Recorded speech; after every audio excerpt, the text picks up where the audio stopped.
11 اور 12 تاریخ کو رمی کا وقت زوال کے بعد سے شروع ہوتا ہے۔ اس سے پہلے رمی کرنا جائز نہیں۔ زوال کے بعد سے غروب آفتاب تک جائز ہے، لیکن بے پناہ ہجوم کی وجہ سے اگر آپ رمی نہ کر سکیں تو مغرب کے بعد صبح صادق سے پہلے تک جائز ہے۔ آج کل بعض علماء کرام نے شدید رش کی صورت میں زوال سے پہلے بھی رمی کا فتویٰ دیا ہے۔ نیز بوڑھوں، بیماروں اور خواتین کے لیے رات کے وقت ہی رمی کرنا بہتر ہے، چونکہ ہجوم کم ہوتا ہے۔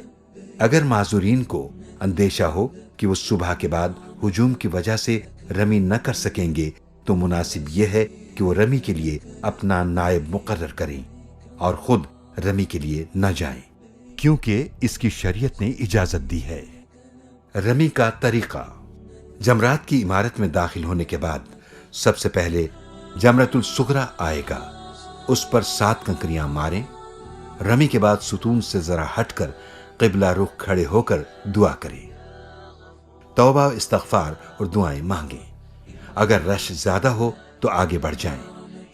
اس کے بعد جمرۃ الوسطیٰ پر آئیں اور 7 کنکریاں اس کو بھی ماریں۔ پھر ذرا ستون سے ہٹ کر قبلہ رخ ہو کر دعا مانگیں اور اتنی دیر ہی ٹھہریں جتنی دیر جمرۃ الصغریٰ پر ٹھہرے تھے۔ اس کے بعد جمرۃ الکبریٰ پر آئیں، اسی طرح 7 کنکریاں اس کو بھی ماریں جس طرح پہلے ماری تھیں، مگر اس جمرہ پر ٹھہرنا یا دعا مانگنا سنت سے ثابت نہیں۔ اس کے بعد منا اپنی قیام گاہ پر چلے جانا مسنون ہے۔ دوسرے کی طرف سے کنکریاں مارنے کا طریقہ یہ ہے کہ ہر ایک جمرہ پر اپنی 7 کنکریاں مارنے کے بعد دوسرے کی طرف سے کنکریاں ماریں۔ ارشاد باری تعالیٰ ہے: فَإِذَا قَضَيْتُم مَّنَاسِكَكُمْ فَاذْكُرُوا اللَّهَ كَذِكْرِكُمْ آبَاءَكُمْ أَوْ أَشَدَّ ذِكْرًا فَمِنَ النَّاسِ مَن يَقُولُ رَبَّنَا آتِنَا فِي الدُّنْيَا وَمَا لَهُ فِي الْآخِرَةِ مِنْ خَلَاقٍ۔ پھر جب حج کے ارکان ادا کر چکو تو اللہ کو یاد کرو جیسے تم اپنے باپ دادا کو یاد کیا کرتے تھے، یا اس سے بھی بڑھ کر یاد کرنا۔ پھر بعض تو یہ کہتے ہیں، اے ہمارے رب ہمیں دنیا میں دے، اور اس کے لیے آخرت میں کوئی حصہ نہیں ہے۔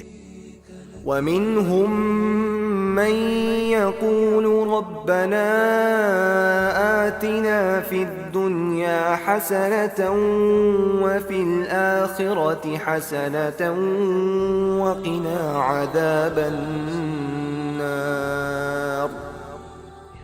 اور بعض یہ کہتے ہیں کہ اے ہمارے رب ہمیں دنیا میں نیکی اور آخرت میں بھی نیکی دے اور ہمیں دوزخ کے عذاب سے بچا۔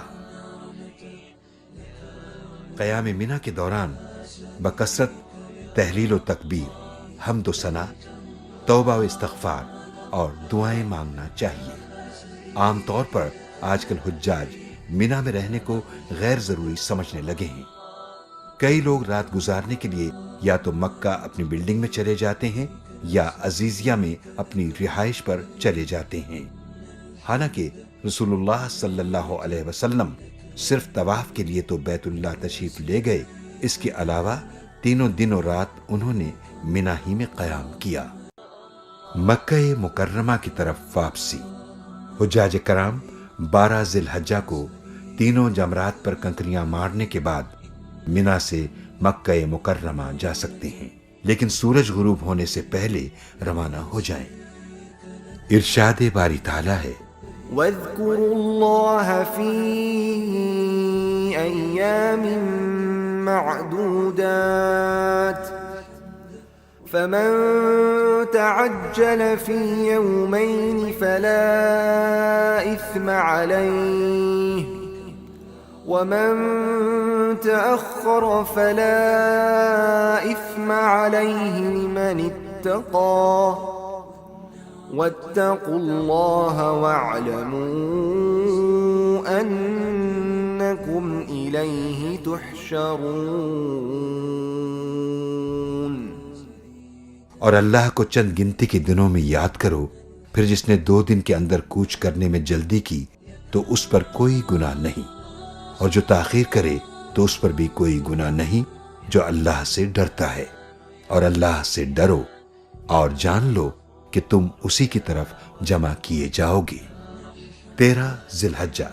اگر حجاج کرام 13 ذی الحجہ کو کنکریاں مار کر واپس جانا چاہیں جیسا کہ سنت ہے تو 12 ذی الحجہ کے بعد آنے والی رات کو منا میں قیام کریں، اور 13 ذی الحجہ کو تینوں جمرات پر زوال کے بعد پہلے کی طرح 7 کنکریاں ماریں، پھر منا سے رخصت ہو جائیں۔